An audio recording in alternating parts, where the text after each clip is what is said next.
Hello students, कैसे हैं आप? आई होप सब बहुत बढ़िया होंगे। बच्चों, आज जो हम चैप्टर शुरू करने जा रहे हैं उसका नाम है bank reconciliation statement. Bank reconciliation statement क्या होता है, इस चीज को हम समझते हैं एक एग्जांपल से। मान लीजिए कि मिस्टर एक्स का मिसेस एक्स से किसी बात पे झगड़ा हो गया, और बात पे नहीं, बातों पे झगड़ा हो गया, बहुत सारे मुद्दे थे। अब थोड़े टाइम बाद मिसेस एक्स और मिस्टर एक्स ने यह डिसाइड किया कि इस झगड़े को खत्म किया जाए। तो उन्होंने क्या किया, अपने जितने भी मैटर्स थे जिन पे उनकी लड़ाई थी, उन्होंने उन लड़ाई को एक पेपर पे लिख लिया। अब दोनों में से डिसाइड हुआ कि एक पर्सन इन सारी बातों को मानेगा, यानी कि अगर मिस्टर एक्स बोलेंगे तो उस चीज को मिसेस एक्स मानेंगी, या फिर मिसेस एक्स अगर कुछ बोलेंगी तो उस चीज को मिस्टर एक्स मानेंगे। यानी कि दूसरा स्टेप क्या है? दूसरा स्टेप यह है कि किसी एक को सही और दूसरे को गलत मान करके एक पर्सन को अपने अंदर चेंजेस लाने होंगे। जी हां। अब इसके बाद उन्होंने इन सारी चीजों को फॉलो किया। एक पर्सन ने इन सारी चीजों को, दोनों में से किसी एक पर्सन ने इन सारी चीजों को फॉलो किया, तो जाहिर सी बात है अब उनका झगड़ा खत्म हो जाना चाहिए ना। तो अगर इस पूरी प्रोसेस के बाद में उनका झगड़ा खत्म हो जाता है तो इसका मतलब उनकी रिकंसिलिएशन हो चुकी है। अगर उनका झगड़ा अभी भी बाकी है, इसका मतलब कि कुछ और भी मुद्दे उनके बीच में थे। अब इस चीज को हम लोग कैसे समझेंगे अपने अकाउंट्स की भाषा में? मान लीजिए एक कैशियर है, ठीक है, और एक बैंक का एम्प्लॉय है। हमारे जो बिजनेस का कैशियर था उसने कुछ रिकॉर्ड्स मेंटेन किए, और जो हमारा बैंक का एम्प्लॉय था, जो हमारे बैंक का एम्प्लॉय था, उसने भी कुछ डॉक्यूमेंट्स बनाए। अब इन दोनों डॉक्यूमेंट्स के अंदर है ना, आपस में कहीं खींचातानी हो रही है, यानी कि कुछ मुद्दे ऐसे हैं जिनके ऊपर की दोनों आपस में मैच नहीं करते। अब जब ये दोनों चीजें आपस में मैच नहीं करती हैं तो उस केस में हमें क्या करना होगा? उस केस में हमें एक रिकंसिलिएशन स्टेटमेंट बनानी होगी, और उसको बनाने के लिए हमें दो स्टेप फॉलो करने होंगे। दो स्टेप में सबसे पहला स्टेप क्या है कि सबसे पहले तो हम उन मैटर्स को देखें जो कि आपके क्वेश्चन के अंदर दिया हुआ होगा। हम उन मैटर्स को देखें कि भाई किस चीजों को लेकर के आपस में खींचातानी हो रही है, और दूसरी चीज यह तय किया जाए कि कौन किस हिसाब से चेंजेस करेगा। यानी कि बैंक एम्प्लॉय अपने स्टेटमेंट को ठीक करेंगे, या फिर हमारे बिजनेस का जो कैशियर है, हमारे बिजनेस का कैशियर अपने डॉक्यूमेंट्स यानी कि कैश बुक के अंदर चेंजेस लाएगा। सिंपल सी बात है, जो भी चेंजेस लेकर के आएगा, चाहे बैंक एम्प्लॉय हो चाहे हमारा कैशियर हो, उस स्टेटमेंट के बैलेंस को सबसे ऊपर लिखा जाएगा। ऐसा क्यों? ऐसा इसलिए क्योंकि जिस चीज के अंदर हम चेंजेस कर रहे हैं उसी बैलेंस को हम सबसे ऊपर लिखते हैं। तो बच्चों, आज हम इस चैप्टर के से रिलेटेड कुछ क्वेश्चंस प्रैक्टिस करेंगे, और मैं आपके दिमाग से इस चीज के रिलेटेड जितने भी कोई पहले के टेरर हूं तो वो आज मिटाने की पूरी कोशिश करूंगा। तो चलिए, आप ही की बुक से हम लोग इलिस्ट्रेशन नंबर 2 उठा लेते हैं, और देखिएगा इलिस्ट्रेशन नंबर 2। यहां पे आपको क्वेश्चन बोर्ड पे बिल्कुल क्लियर दिखाई दे, इसके लिए मैं चाहूंगा कि आप हाई क्वालिटी में इस वीडियो को देखें। तो बच्चों, सबसे पहले पॉइंट्स जो हमारे पास में है क्वेश्चन नंबर 2 के अंदर, सबसे पहले लिखा हुआ है balance as per cash book 2,40,000 rupees. Balance as per cash book दिया हुआ है, और पूरे क्वेश्चन के अंदर सबसे लास्ट में दिया हुआ है balance as per passbook. Okay, balance as per cash book सबसे ऊपर और बैलेंस एज पर पासबुक सबसे नीचे, और लिखा हुआ है from the following particular prepare bank reconciliation statement for Jindal offset limited. तो हम लोगों ने क्या करना है, एक बैंक रिकंसिलिएशन स्टेटमेंट बनानी है। यहां पे आप लोगों को यह दिक्कत हो सकती है कि किसको चेंज करें हम, तो हम चेंज कर रहे हैं अपनी कैश बुक को। कैश बुक के अंदर चेंजेस करके हमारे को बैंक का बैलेंस, यानी कि हम चेंजेस करेंगे किसके अंदर, 2,40,000 के अंदर। क्योंकि अभी मैं आपको सिखा रहा हूं, तो मैंने सबसे पहले कैश बुक यानी कि अपने डॉक्यूमेंट्स के अंदर चेंज करना आप लोगों को बोला है। तो हम चेंजेस करेंगे किसके अंदर, 2,40,000 के अंदर। और अगर हमारा बैलेंस 2,86,950 आ जाएगा। तो इसका मतलब है कि हमारा क्वेश्चन बिल्कुल सही है। एग्जाम्स में अगर आपको ऐसा कोई क्वेश्चन आ जाता है तो आपको क्या करना है, आपको सबसे पहले खुशी जाहिर करनी है उस क्वेश्चन के प्रति। आपको पता होना चाहिए कि आपके पास में एक बैलेंस दिया हुआ है, अगर यही आपका लास्ट का आंसर बनता है तो ये आपको पता लग जाएगा कि आपका आंसर बिल्कुल सही निकला है। इसीलिए मैंने कहा कि आपको खुशी होनी चाहिए अगर ऐसा कोई क्वेश्चन आपके पास में एग्जाम के अंदर आता है तो। चलिए हम लोग पढ़ेंगे। सबसे पहले हम लिखेंगे bank as per bank balance, balance as per cash book. तो सबसे पहले मैं यहां क्या लिख देता हूं, balance as per cash book, क्योंकि इसी के अंदर हमें चेंजेस करने। Balance as per cash book, ये हमें दिया हुआ है 2,40,000 रुपीज। ओके, अब हम एक एक चीज को पढ़ेंगे, एक एक मैटर को पढ़ेंगे और उसके बाद में उसका मतलब समझेंगे और फिर चेंजेस करेंगे। देखिएगा यहां लिखा हुआ है cheques issued for present, for cheques issued but not present in bank ₹1,36,000। भाई चेक इशू कर दिए गए। मान लीजिए मैं एक कैशियर हूं, कैशियर ने क्या किया, अपने चेक्स इशू कर दिए। चेक्स इशू करने का मतलब मैंने लिख करके दे दिया आपको, जाइए मेरे बैंक अकाउंट से आप पैसा निकाल लीजिए। मैंने आपको 1,36,000 के चेक्स इशू कर दिए, लेकिन बैंक में पैसा निकलता कब, जब आप उन बैंक्स के जितने भी आपको चेक दिए गए थे 1,36,000 के, उन चेक्स को जाकर के बैंक में डिपॉजिट करवा देते और वहां से पैसा निकलवा लेते। लेकिन आपने तो उन चेक्स को प्रेजेंट ही नहीं किया, आपने उस चेक्स को प्रेजेंट ही नहीं किया। तो हुआ क्या होगा, हुआ यह होगा कि हमारा बैंक बैलेंस जो है पैसा निकलने की ना निकलने की वजह से कम नहीं हुआ होगा। मैंने अपनी कैश बुक के अंदर क्या एंट्री की होगी, मैंने अपनी कैश बुक के अंदर एंट्री की होगी कि मैंने आपको चेक दे दिए, तो मैंने अपनी कैश बुक को कम कर दिया होगा, लेकिन बैंक बैलेंस तो कम हुआ ही नहीं। अब सोचिए दूसरा स्टेप, दिमाग में कैलकुलेशन करनी है इस चीज की। दूसरा स्टेप क्या है, दूसरा स्टेप यह है कि ठीक कौन है, यहां हमें निर्धारित करना है कि हम किसकी बात मानेंगे। तो हमने यह डिसाइड किया कि बैंक ठीक है, बैंक अपनी जगह ठीक है। तो क्या बैंक ने उस बैलेंस को कम किया था? नहीं, बैंक तो बैलेंस तब कम करता जबकि ये अमाउंट जो है वो निकल गया होता बैंक से, लेकिन बैंक में तो चेक प्रेजेंट ही नहीं किए गए। तो वापस से हम भी क्या करेंगे, बैंक को सही मानते हुए हम भी क्या कर देंगे, इसको बढ़ा देंगे। तो हमने जो कैश बुक के अंदर अपनी कैश बुक को कम कर दिया था, बैंक को सही मानते हुए हम इस अमाउंट को वापस से ऐड बैक कर देंगे। तो हम यहां पे क्या लिख देंगे, हम यहां लिख देंगे ऐड, ऐड लिख दूंगा मैं इसके अंदर, ठीक है जी, ऐड लिख दूंगा। और यहां पे मैं लिखूंगा क्या, cheques issued, cheques issued but not presented, ठीक है जी। मैं इसी तरीके से एब्रीवेशन लिख करके छोड़ देता हूं। कितने का अमाउंट था ये, 1,36,000 रुपीज का। तो 1,36,000 मैंने 2,40,000 के अंदर ऐड कर दिए। अच्छा जी, अब नेक्स्ट पॉइंट पढ़ते। लिखा गया है कि cheques deposited in bank but not yet cleared amount to ₹90,000।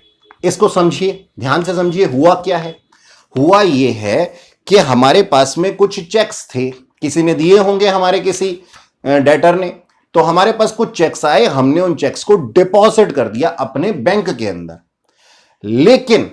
लेकिन हुआ क्या, उस दिन बैंक हॉलीडे रहा होगा। मान लो हमने जो ये डिपॉजिट किया है, ये डिपॉजिट किया हमने फ्राइडे इवनिंग को, और सैटरडे और संडे ऑफ था। तो फ्राइडे को मैंने अपने यहां क्या एंट्री कर ली, मैंने अपने यहां ये एंट्री कर ली कि मेरा बैंक तो बढ़ गया होगा। लेकिन सोचने वाली बात है, बैंक ने इसको बढ़ाया होगा क्या, मेरे बैलेंस को इंक्रीज किया होगा क्या? नहीं किया होगा। क्यों? क्योंकि उस दिन तो बैंक हॉलीडे था। तो एक पर्टिकुलर डेट तक बैंक ने इसको बढ़ाया नहीं था। अब स्टेप नंबर 2 हम क्या फॉलो करेंगे, देखेंगे कि क्या चीज ठीक है, कौन ठीक है, हम ठीक है या बैंक ठीक है। तो बैंक को हम ठीक मान रहे हैं, यहां पे बैंक को ठीक मान रहे हैं, तो हम क्या करेंगे जी, जो हमने अपने बैलेंस को बढ़ा दिया था, ये सोच करके कि हमारा जो अमाउंट है वो डिपॉजिट की वजह से बढ़ गया होगा, उसको हम वापस से क्या कर देंगे, कम कर देंगे, लेस कर देंगे हम इसको। तो मैं यहां लिखूंगा क्या, लेस। लेस, लेस के साइन में मेरे पास में कितना अमाउंट था, यहां पे 90,000 का था। Checks deposited, checks deposited but not cleared.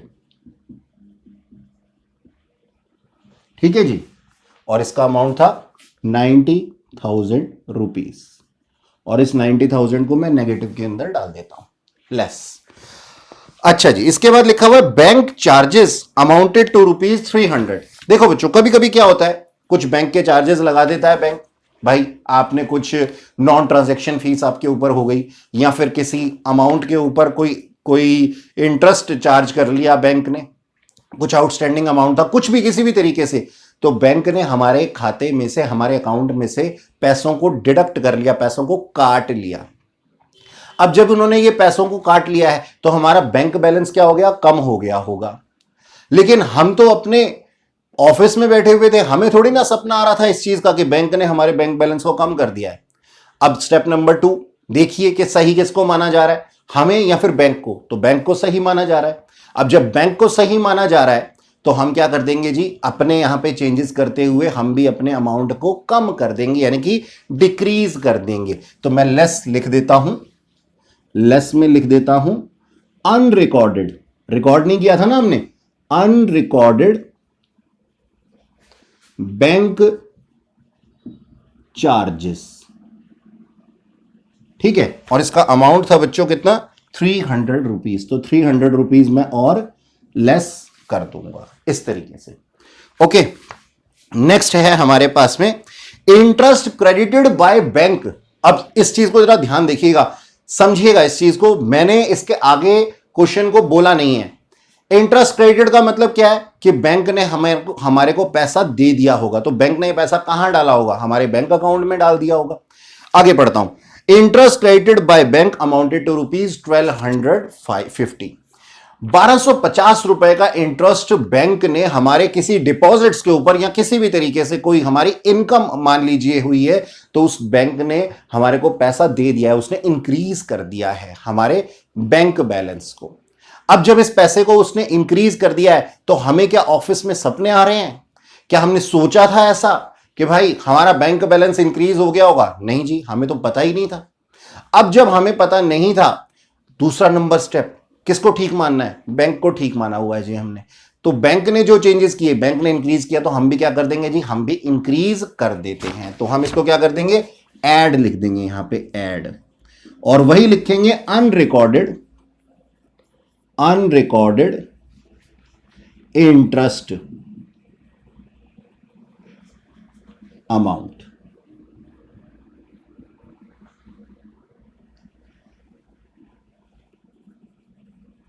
Unrecorded interest amount, और इसका अमाउंट था कितना, 1250 रुपए। ये इस तरीके से हमने इसको भी लिख दिया।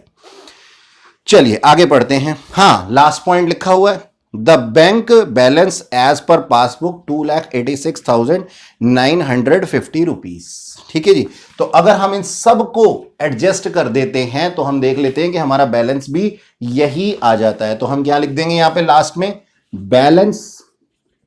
बैलेंस एज पर पासबुक, और पासबुक के अंदर हमारा बैलेंस कितना आ जाएगा, सबको एडलेस करने के बाद में 2,86,950 रुपीज, और हम इसको डबल लाइन लगा करके बंद कर देंगे। तो देखा आपने कितना इजी था ये, आप इसको कॉपी कर सकते हैं। मैं आपकी स्क्रीन से आउट हो जाता हूं, ठीक है, आप वीडियो पॉज करके भी इसको कर लेते हैं। ठीक है, तो बहुत ही आसान है ये चैप्टर। ठीक है, हम अभी एक और क्वेश्चन भी प्रैक्टिस करेंगे। आइए बच्चों नेक्स्ट क्वेश्चन पढ़ते हैं। नेक्स्ट क्वेश्चन इलस्ट्रेशन नंबर 3 है। यहां लिखा हुआ है, on 1 March 2017 the bank passbook of Namrata showed a balance of 1,50,000 to her credit, while balance as per cash book was 1,12,050. On the scrutiny of two books, she ascertained the following causes of difference. यानी कि हमारे पास में दिया हुआ है, यानी कि हमारे पास में बैंक का बैंक बैलेंस और कैश बुक का बैलेंस हमें दिया हुआ है। ठीक है, चलिए देख लेते हैं कि बैंक बैलेंस कितना है हमारे पास में। बैंक की पासबुक का जो बैलेंस है वो है 1,50,000 रुपीज और 1,12,050 जो है वो हमारी कैश बुक का बैलेंस है। अब हमें यह चेक करना है कि हमें जो बैंक रिकंसिलिएशन स्टेटमेंट बनानी है ये किसके हिसाब से बनानी है। देखो बच्चों, पिछले क्वेश्चन में मैंने आप लोगों को सिखाया था कि हम अपने अंदर चेंजेस करते हैं, यानी कि कैश बुक के अंदर चेंजेस करते हैं। अब हम एक काम करते हैं, अब हम एक पासबुक के अंदर चेंजेस करते हैं। तो यहां पे हमें इस क्वेश्चन के अंदर देखना क्या होगा, हमें क्वेश्चन में यह देखना होगा कि भाई हम पासबुक को गलत मानेंगे और कैश बुक को सही मानेंगे और चेंजेस किसके अंदर करेंगे, पासबुक के अंदर करेंगे। अब आप लोग ये सोचेंगे कि सर बैंक हमें ये अथॉरिटी थोड़ी देगा कि वो हमें अपने पासबुक के अंदर चेंजेस लाने दे। तो बच्चों ये पासबुक नहीं, ये हमारी कैश बुक का ही बैंक कॉलम होता है। ठीक है जी, तो यहां पे रिकंसाइल हम किससे कर रहे हैं, कैश बुक से कर रहे हैं पासबुक को। और सही किसको माना जा रहा है, सही माना जा रहा है कैश बुक को। पासबुक के अंदर चेंजेस किए जा रहे हैं और जिसके अंदर चेंजेस किए जाते हैं उसको हम गलत मानते हैं और सबसे ऊपर उसके बैलेंस को लिखते हैं। तो चलिए लिखते हैं सबसे पहले क्वेश्चन में बैलेंस एज पर पासबुक। अब सबसे ऊपर हमने क्या लिख दिया, पासबुक। ओके, और पासबुक का जो बैलेंस था वो था हमारे पास 1,50,000 रुपीज। 1,50,000 पॉजिटिव थे, ये पॉजिटिव थे। क्रेडिट बैलेंस का मतलब क्या होता है जी, पॉजिटिव बैलेंस, क्योंकि बैंक ने हमें वो पैसा देना होता है तो बैंक के पॉइंट ऑफ व्यू से वो लायबिलिटी होती है। जब बैंक के पॉइंट ऑफ व्यू से वो लायबिलिटी होती है तो वो उसका क्रेडिट बैलेंस होता है। ठीक है, अच्छा जी। अब देखो पहला पॉइंट क्या लिखा है, पहला पॉइंट लिखा है she has issued cheques amounted to ₹80,000। ठीक है, out of which only 32,000 presented for payment. यानी कि 80,000 रुपए के चेक्स उन्होंने इशू किए थे, उन्होंने लिख करके दे दिए थे अपने क्रेडिटर्स को। देखिए इस चीज को समझिए, 80,000 थे, ठीक है, इसमें से 32,000 के चेक्स जो थे वो उन्होंने मिस्टर ए को दिए थे और रिमेनिंग कितना बच गया यहां पे बच गया 48,000। 48,000 के चेक्स जो थे ना वो मिस्टर बी को दिए उन्होंने। अब मिस्टर ए ने क्या किया, वो प्रेजेंट कर दिए, यानी कि मिस्टर ए ने इनको एनकैश करा लिया, लेकिन मिस्टर बी ने इनको एनकैश नहीं करवाया। मिस्टर बी ने इनको एनकैश नहीं करवाया। अब समझिएगा मेरी बात को कि जब हमने चेक्स इशूड कर दिए थे तो चेक्स इशू करते ही हमने क्या सोचा होगा कि हमारा बैंक कॉलम जो है वो कम हो गया होगा। हमारा बैंक कॉलम क्या हो गया होगा, कम हो गया होगा। कितने रुपए से हमने कम किया होगा, हमने किया होगा 80,000 रुपीज से, लेकिन दरअसल वो कम हुआ कितने से, सिर्फ 32,000 रुपीज से, यानी कि 48,000 से वो कम नहीं हुआ। अब इस केस के अंदर, इस क्वेश्चन के अंदर हम सही किसे मान रहे हैं, हम सही मान रहे हैं खुद को। यानी कि हमें बैंक को न केवल 32,000 से कम करना चाहिए था बल्कि पूरा 80,000 से कम करना चाहिए था। तो कितना कम नहीं किया गया, 48,000 कम नहीं किया गया और कैश बुक के अंदर पूरी 80,000 की एंट्री है। तो अब हम 48,000 की और एंट्री करते हुए अपने बैंक बैलेंस को 48,000 से कम कर देंगे। ठीक है जी, तो मैं यहां क्या लिखूंगा, लेस। मैं लिखूंगा लेस और cheques issued but not presented. हमने ऐसा क्यों किया, ऐसा इस वजह से किया कि हमने तो अपनी कैश बुक के अंदर 80,000 की एंट्री कर दी थी और यहां पे सिर्फ 32,000 की एंट्री हुई, तो 48,000 से हमें सही मानते हुए, कैशियर को सही मानते हुए, बैंक एम्प्लॉय को अपने खातों के अंदर, अपने बुक्स ऑफ अकाउंट के अंदर बैलेंस को 48,000 से कम करना होगा। अच्छा, नेक्स्ट पॉइंट पढ़ते हैं हम। नेक्स्ट पॉइंट में लिखा हुआ है, she received a cheque of ₹5,000 which she recorded in cash book but forgot to deposit in bank. देखिए अब इसमें, इस पॉइंट में हुआ क्या। मान लीजिए कि मिस या मिसेस जो भी हैं, नम्रता जी को कुछ अमाउंट मिला अपने डेटर्स से 5,000 रुपए के। जी हां, यहां पे 5,000 रुपए के चेक्स हैं। 5,000 रुपए के चेक्स मिले और उनको बड़ी खुशी हुई। उन्होंने क्या किया, उन्होंने ये किया कि अपनी कैश बुक में फटाफट से उसको रिकॉर्ड कर दिया, फटाफट से रिकॉर्ड कर दिया कैश बुक के अंदर। रिकॉर्ड करते समय उन्होंने क्या लिखा कि मेरा कैश बुक बढ़ गया, और इसको, इन चेक्स को वो अपने ड्रॉर में रख करके भूल गई। जब ये ड्रॉर में रख करके भूल गई तो कौन बताएगा इनको, कौन याद दिलाएगा। लेकिन जब ड्यू डेट आई, गलती हालांकि इन्हीं की थी, इन्होंने अपने ड्रॉर में रख लिया, उस चेक्स को डिपॉजिट नहीं करवाया, तो बैंक की इसमें क्या गलती है। लेकिन अब हम खुद को सही मानते हुए और बैंक को गलत मानते हुए क्या करेंगे, हम अपने बैंक बैलेंस को भी बढ़ा देंगे। यानी कि हमने कैश बुक के अंदर इसको रिकॉर्ड कर लिया था, और कैश बुक के अंदर रिकॉर्ड करने की वजह से हमारा जो बैलेंस था वो बढ़ गया था, लेकिन पासबुक के अंदर इसकी एंट्री हुई नहीं, क्योंकि एंट्री तो तभी होती ना भैया जब वहां पे हम इसको डिपॉजिट कर देते। हमने तो डिपॉजिट ही नहीं कराया। खैर, अब सही किसको माना जा रहा है, सही माना जा रहा है कैश बुक को। तो जो चेंजेस कैश बुक के अंदर आए थे इस एंट्री से, वो क्या थे, बढ़ गया था अमाउंट। तो पासबुक को भी अब हम वापस से बढ़ा देंगे। तो मैं यहां लिख देता हूं क्या, ऐड लिख देता हूं, चेक्स नॉट रिकॉर्डेड के नाम से, और अमाउंट था कितना, 5,000 रुपीज। इससे मेरा बैलेंस बढ़ गया, इसलिए मैंने इसको क्या कर दिया, ऐड कर दिया। अच्छा जी, अब नेक्स्ट पॉइंट है हमारे पास में, a cheque of ₹22,000 deposited by her not been cleared yet. अब यहां पे इस पॉइंट को एक बार फिर से देखिएगा कि 22,000 रुपए के कुछ चेक्स थे जो कि डिपॉजिट किए गए हैं। चेक्स को डिपॉजिट करने के बाद में क्या होगा, चेक्स को डिपॉजिट करने के बाद में जो बैलेंस है, बैंक बैलेंस, वो बढ़ जाता है। तो हमने अपने कैश बुक के अंदर क्या एंट्री कर ली होगी, हमने भी इसको बढ़ा लिया होगा। तो जैसे ही मैंने डिपॉजिट कर दिए, फ्राइडे को मैंने इसको डिपॉजिट किया, और फ्राइडे को डिपॉजिट करने के बाद में मैंने अपनी कैश बुक को इंक्रीज कर दिया, ये सोच करके कि मेरा जो बैलेंस है वो बढ़ गया होगा। लेकिन उस दिन वहां पे बैंक हॉलीडे था। अब बैंक हॉलीडे था तो वो क्लियर ही नहीं हो पाया। तो इसके बाद में मेरा बैंक बैलेंस जो था वो बढ़ा नहीं, किसके अंदर, बैंक के अंदर। अब सही कौन है स्टेप 2 के अंदर, सही है जी कैश बुक। तो पासबुक के अंदर हम क्या चेंजेस करेंगे, पासबुक के अंदर भी हम इस बैलेंस को 22,000 रुपीज को बढ़ा देंगे। तो मैं क्या लिख दूंगा, add checks deposited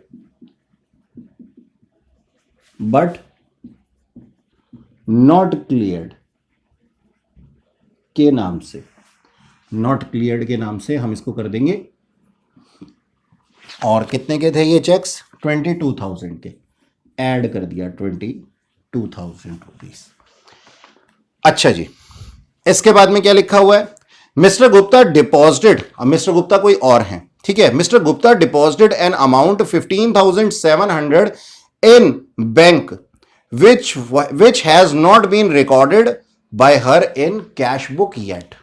mister Gupta, किसी थर्ड पार्टी ने उनके बैंक अकाउंट के अंदर जाकर के चुपचाप चोरी से कुछ पैसे डिपॉजिट कर दिए। काश मेरी भी बैंक अकाउंट के अंदर कोई ऐसा चोरी से पैसा डाल देता, लेकिन खैर कोई बात नहीं। ऐसा कभी कभी होता है कि हमारे जो डेटर्स होते हैं बिना हमें बताए चेक्स डायरेक्ट हमारे बैंक अकाउंट में डिपॉजिट कर देते हैं। तो अब उन्होंने क्या किया, पैसा डिपॉजिट कर दिया, बैंक बैलेंस इससे बढ़ गया, लेकिन कैशियर को तो इस चीज का कोई सपना नहीं आ रहा था ना, तो हमारा कैश बुक बढ़ा नहीं। अब सही कौन माना जा रहा है, सही माना जा रहा है हमारी कैश बुक को, जिसके अंदर की इसकी रिकॉर्डिंग नहीं हुई है। तो हम बैंक बैलेंस को वापस से क्या कर देंगे, कम कर देंगे। तो पासबुक के अंदर हम इस अमाउंट को क्या कर देंगे, माइनस कर देंगे। तो मैं यहां लिख देता हूं लेस अनरिकॉर्डेड चेक्स। और इसका जो अमाउंट था बच्चों वो था 15,700 रुपए, 15,700 रुपीज में यहां से माइनस कर दूंगा। ठीक है, ये ब्रैकेट का साइन है। ओके,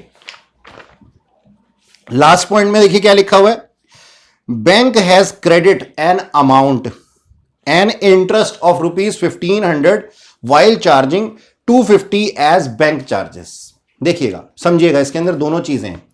बैंक ने अमाउंट को क्रेडिट कर दिया, यानी कि बैंक ने हमें पैसा दे दिया। कितना पैसा दे दिया, 1500 रुपए। लेकिन हमने तो इसकी रिकॉर्डिंग की ही नहीं, हम तो अपने ऑफिस में थे, हमें तो मालूम ही नहीं थी ये बात। तो जो पैसा हमें बैंक से मिला है उसको मैं वापस से किसको सही मान करके, अपनी कैश बुक को सही मान करके कम कर देता हूं। जो मिला है उसको कम कर दूंगा, क्योंकि मैंने तो अपने यहां पे इसको ऑफिस के अंदर रिकॉर्ड नहीं किया। और जो कटे हैं मेरे बैंक चार्जेस, जो बैंक ने मुझसे चार्ज कर लिए हैं, जो मेरे पैसे कट गए हैं, इसकी भी मेरे को ऑफिस में बैठे हुए कोई जानकारी नहीं थी। और सही कौन है, मैं ही सही हूं, यानी कि कैश बुक ही सही है। तो अब इस केस के अंदर मैं इन 1500 रुपयों को माइनस कर दूंगा, क्योंकि जो मिला था उसकी जानकारी मुझे नहीं थी, इसलिए कम कर दो। सही कौन है, कैश बुक सही है। कैश बुक के अंदर क्या चेंजेस आए होंगे इस 1500 रुपए को लेकर के, ये रिकॉर्ड ही नहीं हुए होंगे। जब 1500 रुपए रिकॉर्ड नहीं हुए, जब 1500 रुपए रिकॉर्ड नहीं हुए हैं, तो अब मैं इसको क्या कर दूंगा जी, अपनी कैश बुक के अंदर, पासबुक के अंदर भी माइनस कर दूंगा। और वहीं जो पैसे कट गए हैं वो भी रिकॉर्ड नहीं हुए कैश बुक के अंदर, तो जो गया है उसको वापस से बढ़ा दूंगा अपनी पासबुक के अंदर। तो मैं यहां लिख दूंगा, एक ऐड और दूसरा लेस। जो मुझे मिला है इंटरेस्ट अमाउंट, उसको मैं क्या कर दूंगा, माइनस कर दूंगा। तो यहां क्या लिख दूंगा, अनरिकॉर्डेड इंटरेस्ट क्रेडिटेड। ठीक है, और ये जो मेरा अमाउंट था वो था कितना, 1500 रुपए। और 250 रुपए जो कट गया था उसको मैं क्या कर दूंगा, ऐड कर दूंगा अनरिकॉर्डेड बैंक चार्जेस के नाम से। 250 रुपए, 1500 को माइनस कर देंगे। ओके, अब सब कुछ एडजस्ट करने के बाद में आप यहां देख सकते हैं 22,000, 5,000, 22,000, 5,000 और 250 को ऐड कर दिया गया है और माइनस कर दिया गया है किसको, 48,000 को, 15,700 को और 1,500 को। इसके बाद में जो हमारा बैलेंस आ जाता है वो हम सबसे लास्ट में लिख देंगे, यहां पे बैलेंस एज पर, यहां लिख देंगे हम balance as per cash book, balance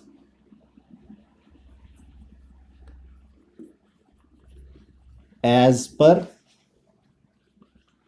cash book. और सब कुछ एडजस्ट करने के बाद में यही बैलेंस आ जाएगा हमारे पास में 1,12,050, जो कि हमारा फाइनल आंसर होगा। ठीक है बच्चों, ये हमारा फाइनल आंसर होगा। तो बच्चों, आई होप आप लोगों को आज की क्लास काफी अच्छी लगी होगी। नेक्स्ट क्लास के अंदर हम कैश बुक का, यानी कि बैंक रिकंसिलिएशन स्टेटमेंट का, ओवरड्राफ्ट का केस और दोनों केसेस ही जो है वो प्रैक्टिस करेंगे। तो नेक्स्ट क्लास में हमें क्या करना है, नेक्स्ट क्लास के अंदर हमें करने हैं ओवरड्राफ्ट के केसेस। आपसे मुलाकात होगी आने वाली क्लासेस में। Till then keep learning, bye bye.